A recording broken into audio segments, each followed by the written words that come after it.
Good morning, Horners. Dave here. And guess what? We're talking free agency. So far to date, the Vikings have re-signed C.J. Ham, Amir Abdullah, Matt Wile, Dan Bailey, and of course Anthony Barr. They've also tendered Anthony Harris and Rashod Hill. Our biggest signing to date is Shamar Stephen, the once Viking, then went off to Seattle to play a year, now back, reuniting that defense from 2017. Our biggest loss so far is Sheldon Richardson. We wish the big man well. Now, for the rest of the discussion, enjoy the show. I looked over all of our free agents. Took me like 30 seconds.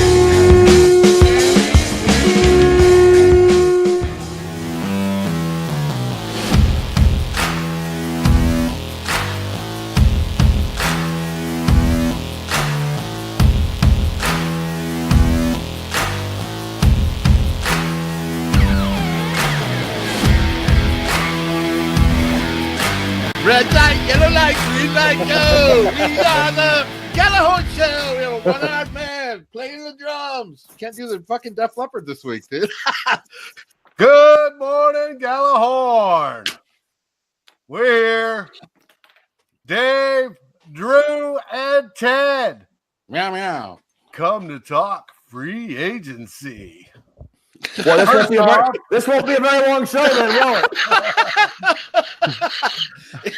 Ted, what are you up, First off, how is your arm doing, Ted? Much better. Much better. Physical therapy's going well. I'll have some pain for a couple months because I had to shave the bone. I guess that takes a while to heal, but we're on the road to recovery. Thanks for asking. Hey, when you go to physical therapy, do you just sit and drink beer, or is actually something being done? No, you actually. Yeah, I'm actually doing, and I got exercises I got to do at home. Oh, okay. 2 or 3 times a day. Yeah, it really helps. Oh, okay. Do they hook up the ultrasound stuff and run the electricity through the muscles? No, they just do heat and ice. I don't like they did that once, and I didn't really care for it. I don't like that vibrating stuff. I don't like vibrating chairs. It just gives me the heebie-jeebies. So I just stick with heat and ice. Speaking of heebie-jeebies, take that ball down behind your right shoulder. That fucking thing gives me the heebie-jeebies. What, that great Ohio State? Oh, fuck. Come on, dude. I can do this again. OH! I can do that again.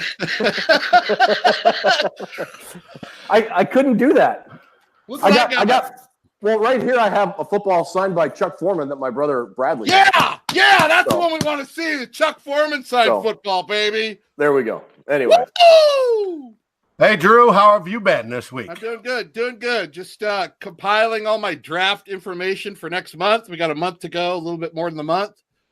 It's doing well. It's always good here at the Bunting household, man. We always got shit going on. How you doing? I'm doing well. The family unit has sold the house. Woo-hoo! We are in the process of purchasing another one. Hopefully they close about the same time, which will be middle of next month. The move will be right in there, and then we should hopefully be all set up just in time for the draft. Moving yourself, or you having a moving company do it for you? We'll move our stuff. We'll rent a U-Haul and load it all up and move it. It's going Dave's not good. Dave's going to stand there. She's going to stand there and smoke while everybody else carries shit. For all the times I moved when I was in the Army and in the Air Force, my wife and I moved ourselves once. In the military, you call it a ditty move, do it yourself, DITY, ditty move. And that was the closest thing to double murder or murder-suicide that our marriage has ever got to. It was, we were ready to just kill each other by the time it was over. Never again. Never again are we moving ourselves. Moving sucks. Oh, it's such a pain in the butt. All right. Now that we've got that done, the start of free agency happened. We had the legal tampering period, which there was some news, because the big news was Anthony Barr, which all of us expected to be gone, right, had committed, or it was reported that he was committed to go to the Jets. But then we learn at the last minute, wait a minute, he changed his mind. and he came back and signed with the Vikings. What do you guys think of that and how all that transpired? Go ahead, Ted. You got this. I always said for the Vikings to consider free agency, they would have to sign either one of Anthony Barr or Sheldon Richardson. I think everybody agreed that there was just with the tight cap space, with all the contracts and extensions and past free agent signings, there was really no way they could do both. Getting one of them was essential. I think you can make an argument either way for Richardson or Barr. I'm really happy the Vikings were able to re-sign Anthony Barr, and I'm really happy that that the Vikings have Rob Brzezinski as their cap guy, because I don't know that there's any other person in the NFL that does salaries and cap manipulation better than he does. So I'm glad. I don't care. I don't care about Jets fans being all irritated and mad and butthurt or whatever. I'm just glad that the Vikings were able to re-sign Anthony Barr, and I'm glad he's going to be back playing for the Vikings for the next 4 or 5 years or whatever it is. I would have to agree with that along those lines. First off, I give a rat's ball sack about the Jets fans. Anybody's fans. I only care about our fans. Anthony Barr. I've been one of the guys who admitted he takes plays off and he plays halfway and he's kind of lazy now and then. But you know what? Anthony Barr can be a really special player. He does a lot of different things. He's hard to replace. He does. Exactly. Yeah. To me, he's hard to replace. So instead of having a big gaping hole right there, another gaping hole that we have going into the draft, I'm glad he's coming back. If you get Anthony Barr playing going forward all the time, he's a great player. So I'm happy with it too. I'm happy we don't have to run out and try to fill another spot on that. You know, he's familiar with what we want to have done, and I think he's going to have a big year. I'm happy he's coming back too. I'm very happy with it.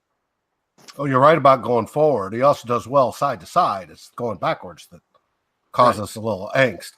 But I'm wondering if Zim plans on adjusting the defense a little bit more so he can get more involved in that pass rush, because part of his contract, part of the escalators in it, deals with sacks,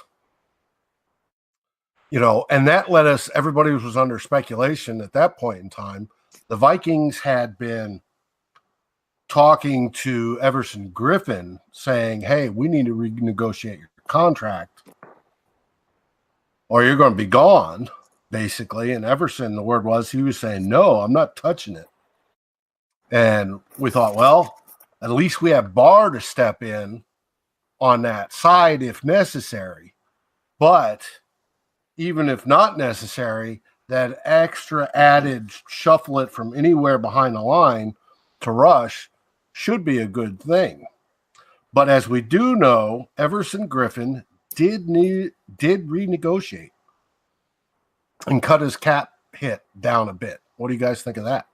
I think first off, I don't think Barr is an every down defensive end, natural defensive end. I don't think that would have worked. I absolutely agree 100%. I think they will use him a little differently. I hope they do, because they need to get him out of the role he's in and kind of finalize what they need him to do. He could be a much better player, but he's not going to come in and play defensive end and hand in the dirt every down. But he can't handle the tackles the way he can. But if you move him from gap to gap, whether it be the A gap or the B gap or whatever gap, and you're making the offensive line question, is he coming or is he not coming? That's going to stir up the pot. You put him there now and then. Kind of Barr is your X factor. You want to line him up at different spots, but the point is to keep him going forward all the time. When he starts retreating, he's not the player he is. But last time we did a show, one of the things we all talked about, and Ted had mentioned the players, and I think you had mentioned the money that went along with the players that Ted mentioned. We were going to get rid of like 4 guys and maybe be around $25 million in cap space. That was kind of what we thought was going to happen. Correct. And that hasn't happened. So none of us thought Griffin was staying. I don't think Zimmer wants to lose all of his defensive players. I think this is his season to say, come hell or high water, I'm going to go get it done or flop on my ass with my guys. So I don't know. I'm kind of thinking I'm much happier with Barr coming back than I am with Griffin. I'm kind of hesitant on Griffin, guys. I don't know what kind of player he still is. But I can go both ways on Griffin, either leaving or coming back. Guy's been a great player for the Vikings for a long time, the emotional leader, and has been a great representative of the Minnesota Vikings. Sure. Here's my thing with Griffin, and this is why I was thinking that they would let him go. We're 30 now. He's been injured at least 50% of the season or more for the last 2 years. 2017, he had that plantar fasciitis and wasn't nearly effective the last half of 2017. And then he had his mental health issues last year. When he came back, I didn't think he was really all that great. That $10 million. Now, if everybody was saying, well, cut Griffin and go sign a top offensive lineman. That wasn't going to happen. Just getting an extra $10 million in cap space wasn't going to get you a top offensive lineman, but it was going to get you room to maneuver to get a guy like Kevin Wisniewski is the guy that I'm hearing the Vikings are interested in, or they could have gotten Nick Easton re-signed right away, or they could have gone after a kicker, or they could have gone after a potential third wide receiver. And the only thing that bothers me with this in terms of him coming back is I think decreased production. They didn't get the cap space, the cap room that they could have gotten by releasing him. And honestly, with the way Stephen Weatherly played in Everson Griffin's absence last year, the Vikings were more prepared to lose him and move on and recoup that extra $10 million and maybe get 2 offensive linemen along the lines of Kevin Wisniewski and already have that taken care of. But yet here we are kind of being held hostage. We were held hostage by Griffin, and I really didn't like the whole way that negotiation timeline played out. I think no, not at all. I really think that hurt the Vikings in being able to maybe contact guys and potentially get deals done. And now they're being held hostage by Nick Easton. And I think that wouldn't be an issue if they had a couple extra $1 million to play with, which they don't have because they didn't have as much cap room as they could have if they had let Griffin go. It's a great point, especially the Weatherly thing. I mean, think about it. If you're Weatherly, what the hell do I have to do to get a starting spot? I mean, the guy's done, Yeah. Teams are only held hostage, Ted, when they're desperate. That's when you're held hostage by players. And the Vikings at some angle, you gotta admit they're held hostage at some. They're kind of tied right now. I don't know. I mean, because you're talking about we were all talking about the Jets earlier. I'll give the Jets a little bit of credit in free agency. It was Le'Veon Bell. They gave a deadline. Look, here's the deal. You're going to sign. This is our contract. This is the deal. You sign by this date and time, or we're moving on. Right. And in past years, the Vikings have done that, and they've had success with that. But now this year they can't. They sort of have to be beholden to the player because they are so tied up against the salary cap because of I'm not going to say it's cap. What Rob Brzezinski's done and being able to get Eric Kendricks and Stephon Diggs and Barr and Griff restructured and signing Kirk Cousins last year and Riley Reif and Mike Remmers a couple of years ago, it's been magnificent. So they're not in cap hell by any stretch of the imagination, but when you're tied up against the cap, you have to give yourself as much room to maneuver as possible. And I don't think the Vikings have done that this year. And when you got a guy like Brzezinski, you don't question him. I don't. I mean, you got to figure if anybody knows what he's doing, it's that. If we didn't have that guy, where would we be the last 4 or 5 years? So, but yeah, I'm sure. Part of me sitting here thinking, all right, the O-line is all sitting, and whether injury guy Easton comes back and plays. I mean, that's kind of scary. I mean, yeah, but as we sit right now, we've only got enough cap space to barely cover the draft class. So even if we re-sign Nick Easton, who very well could go to the Saints because Unger retired, and they may up that bid, or some other teams. There's more than other, just us and the Saints that are involved in the Easton stuff. We're still got to free up some money. Yeah. None of the guys that we talked about last show, Griffin, Lanes, Rudy, and Barr. Those are the 4 we mentioned.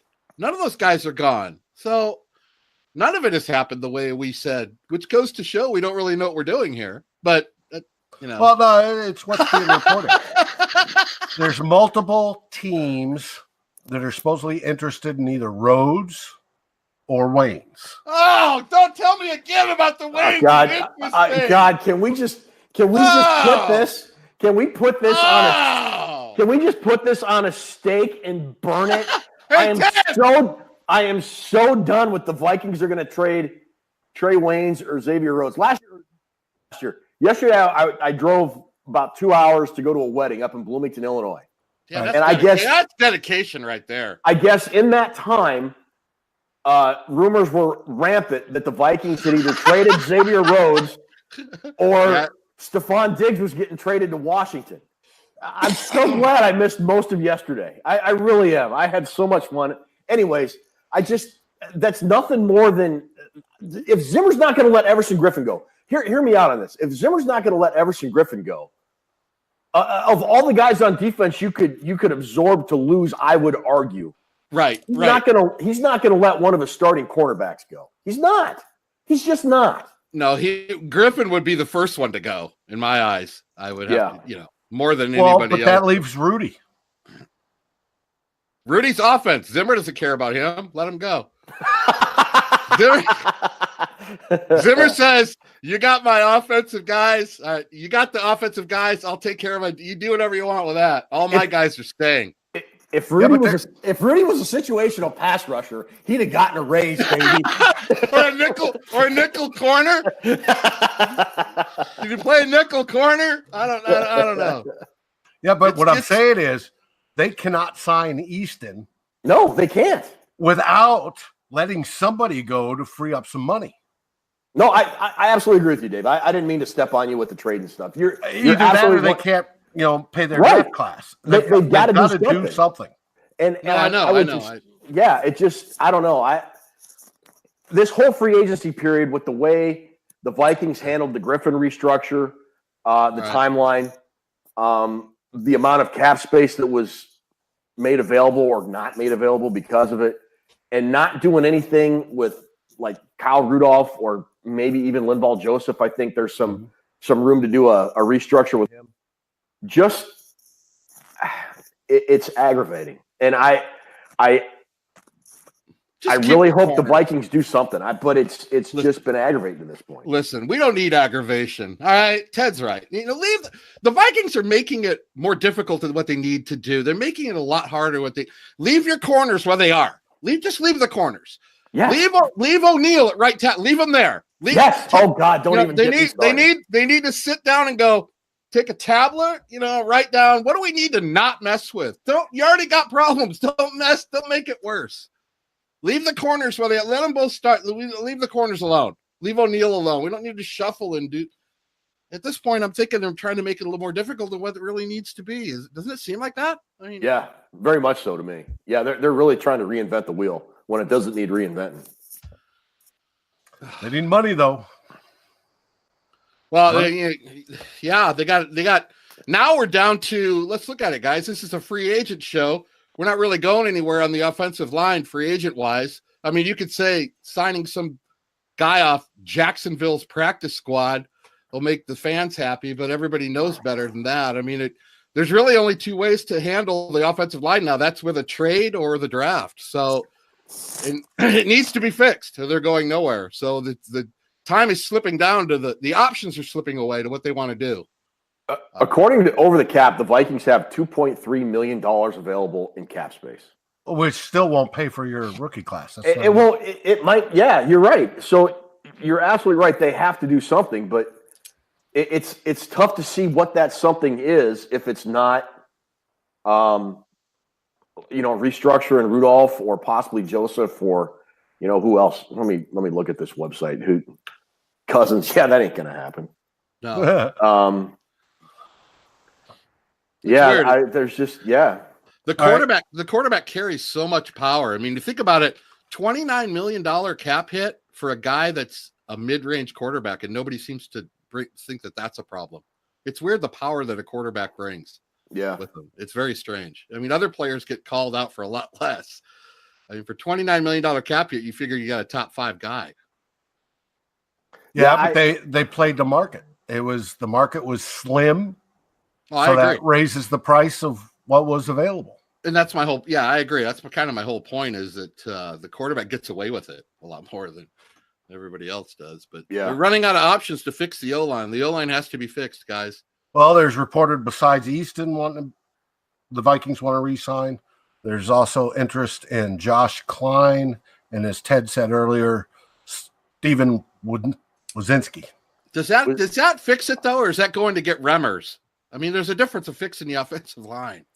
It doesn't fix it, but it gives the Vikings more options and more competition. I would much rather they sign a couple free agent guards and maybe draft a free agent guard and shuffle those guys through OTAs and training camp and come up with the best starting combination than to go through with the proposed, Drew, you mentioned it earlier, go through with the proposed shuffling Brian O'Neill tackle to left tackle, kicking Riley Reef inside the left guard, putting Dr. Who at right tackle. I don't friggin' know at this point. And just doing this, in 2016 and 2017, they counted on guys coming back from injuries, and that failed. Then they tried shuffling guys around, and the only guy they've shuffled around that's had any success in recent years has been Joe Berger. Everything else has been a miserable failure. And now they're trying to do a combination of both, maybe. I just think it's doing the same thing. It is doing the same thing. And trying to expect a different result. I don't think they will. Here's what I think. Now, Rick Dennison's been here a while. What, a couple months? Yeah. He looked over the list and went, all right. He went in and sat. They looked over his list, went over the players, went in and sat down with Zimmer, and he said, listen, Mike, this group you gave me is pretty shoddy. I got to do something with this group. I mean, you got Elflein, who's got potential. You got O'Neill, and everything else is kind of like shoddy. And Zimmer shrugs his shoulder and says, you know what? I'm the defensive guy. You got to go to Kubiak. You got to figure that out with somebody else. That's kind of how I feel. Hopefully somebody like Dennison could sit and talk sense into people saying, we need to address this, you guys, because it hasn't been addressed. Like Ted says, the last few years, it's been doing the same shit, trying to put a Band-Aid over it. It's like, so I'm hoping he has some say in it, because if you sit down and look at the offensive line, it's not very talented to a man. It's not. It needs to be improved. I would argue they've got league average guys at Brian O'Neill and Riley Reef on your tackles. I think Pat Elflein, and we've talked about this before, I think his injuries last year, he had a hard time playing at a high level because of all the rehab he had to do as opposed to getting ready for the season. So I'm willing to give him one more shot. And let's not forget, Collar said this on his show that I think it was him. You're only as good as the guys you line up next to. Look who Elflein had to line up next to on either side of him. That plays part into it. That plays a big part into it. You're lining up next to a really, really good guard on either side. It makes a difference to what a center has to do. It does. So in the Army, we had this saying. It was called "Keep it simple, stupid." Meow meow. And everybody uses it. Everybody says it.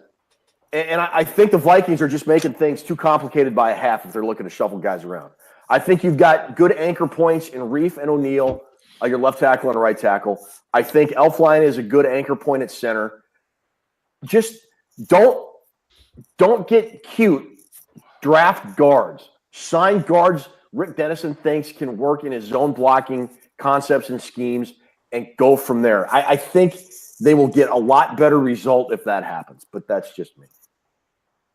You almost got to go there the first 2 rounds now. I mean, I know it's tempting to take that defensive lineman they want to have, but everything is screaming offensive line the first couple picks. You don't need to now with re-signing Griffin.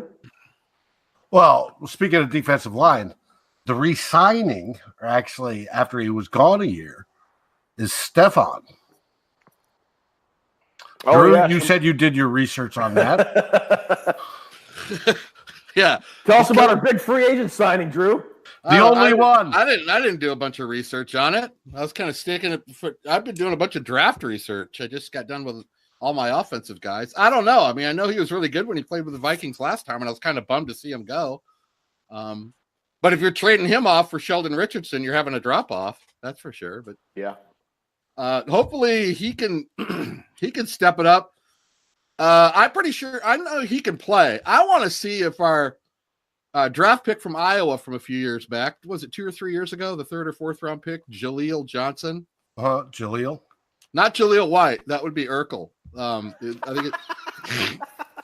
think we're strictly talking Jaleel Johnson.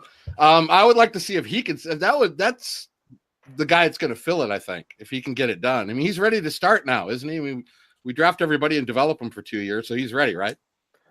Yeah, he should be. He should. And he should compete for along with Danny Isadora. He's ready too, right? No. Danny Isadora, also known as the only guard currently on the Minnesota Vikings roster. Avante Collins is there, but he also plays. He's officially listed as a tackle. Here it is. Hey, Zimmer, we only have one guard. That's how he can. Hey, it's my defense. You guys take care of that shit. That's why Kubiak's here. You guys figure that shit out. Yeah. I'm keeping my defensive players, baby. It's fine. I don't care. I want it fixed. But with Shamar Stephen, 2 years ago, we had a better run defense than we had last year. So hopefully that improves with him being there as well. How long has he been in the league? Did we draft him? Is he a draft pick of ours? Stephen? Yeah. Yeah, 2014. Yeah. He was in the 2014 draft.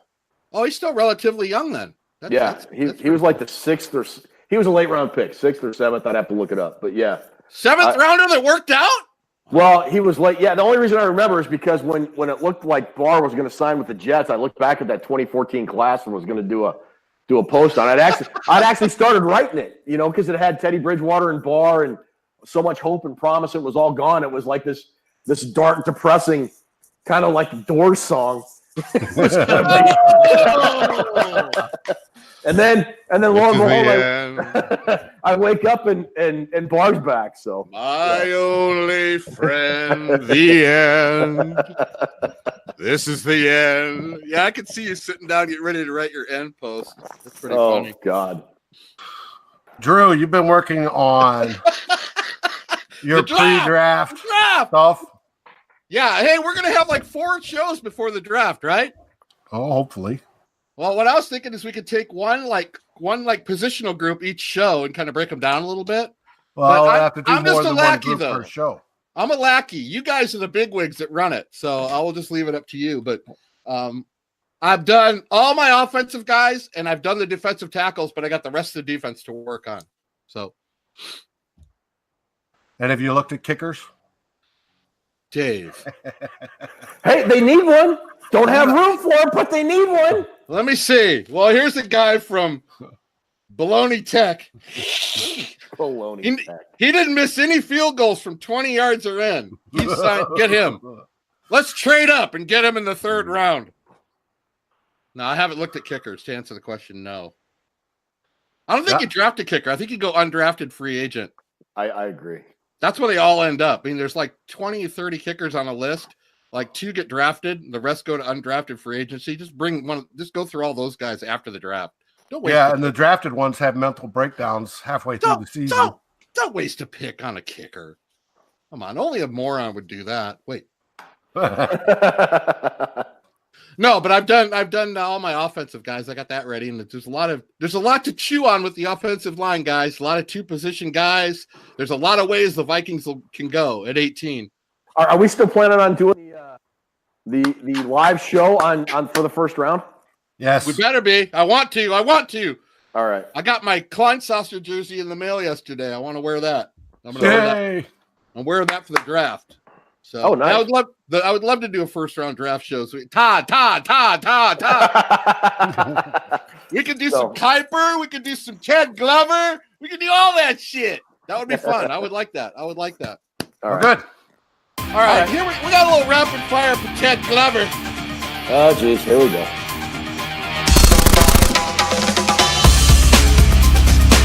Here we go with the rapid fire for Ted Glover. Dave, can you do the timer for me? We'll go with 1:30 on the clock. Okay. I got to answer all these questions in 1:30. Well, yeah, I went over the list with Ruby, and she says I'd make it a 2-minute clock, and I said it's Ted. We'll go with 1:30. All right, let's go. Let's go. Hold on. Let me set the clock. No, these aren't all Vikings questions. Now it's gonna. Oh.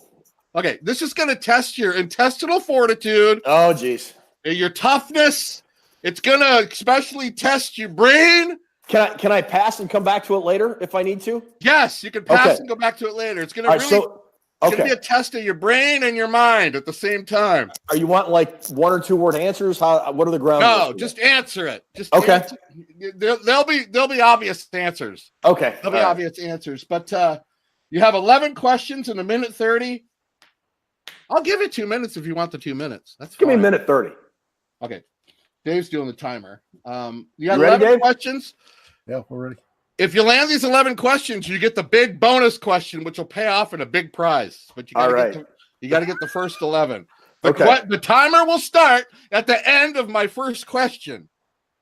All right, fire. I'm ready. Rapid fire for Ted Glover. This is going to be the highlight of the show. Ready? Let's go. Number 1. What were the character names of both Tim Robbins and Morgan Freeman in Shawshank? Andy Dufresne and Red. No, that's not it. Andy Dufresne, pass. If you added Dante Culpepper's number and Christian Ponder's uniform number together, what would you get? 18. Where did Harrison Smith and Kyle Rudolph go to school? Notre Dame. Impressive. Give me the last 5 presidents of the United States. Doesn't have to be in order. Trump, Obama, George W. Bush, Clinton, George H.W. Bush. Boom! Name 2 songs from the band Heart. Never. Pass. Who wore the Wizinator? Ontario Smith. What are the real names of Gilligan and the Skipper? Bob Denver and Alan Lyle. Boom! And all I'm going to do is make love to you for the second Heart song. All right, we got it. What band sang Every Rose Has a Thorn? Motley Crue. No! No, Poison. It was Poison. What was Marilyn Monroe's real name? Norman Jean Castleberry. That's what team did AP break the single game rushing mark against? San Diego Chargers. Correct. Who played the character of Brooks in Shawshank Redemption? Time's up. Oh! No, you get to answer it because I asked it. But you have to Hal Holbrook. No, it wasn't Hal Holbrook. No, it wasn't Hal Holbrook. It was. Damn you! No, you got them all. Come on, Ohio State. But it was Andy Dufresne and Red, right? It was Andy Dufresne and Red. Yeah, Red Redding. Red Redding is actually, but you didn't need the last name. You just needed Red. Okay. James Whitmore. Oh, that's it. Doggone it. You know what? I'm going to give you the bonus question anyway because I want to see if you can answer it. All right. Now we have the Boeing. You're a helicopter pilot and a very good one, I've heard. Used to be. Both the Boeing CH-47 Chinook and the Sikorsky MH-53 have the identical same top speed. If you can guess the top speed within 10 miles per hour, you're going to win a big-ass prize. Maybe Gloria... 170 knots. Wow, you got... wait, what is that? What is that? Translate 2 miles per hour. I don't know. I don't care. It's 170 knots. You got it. 170 knots. That is dead on. You win. Ted wins it all. Ted, you win it all. Unlike most Viking fans, we never win it all. So you win it all. You're a one-armed drummer from Def Leppard, and you won the random fucking whatever we call this show. You got the rapid fire, dude. Good go back on the Heart song. That was well done, dude. All right. I just heard that song yet. Well, let's wind this puppy up. Got anything to say, Ted?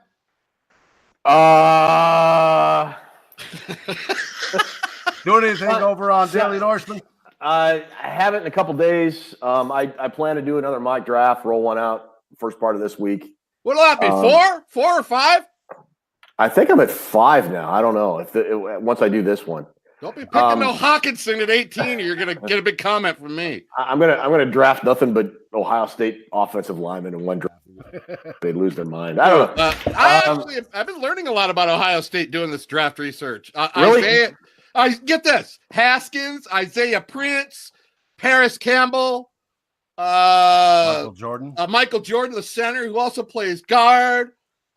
Tall ass dude. Terry McLaurin. Those are guys that should be giving you nightmares for the rest of your life as much as they punked Michigan the last. I did my draft. I got 7 draft charts done. It has like 4 or 5 Ohio State guys and 1 Michigan guy. So fuck. But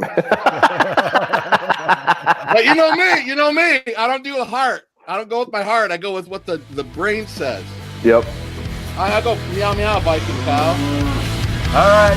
Goal, everybody, and we'll see you soon.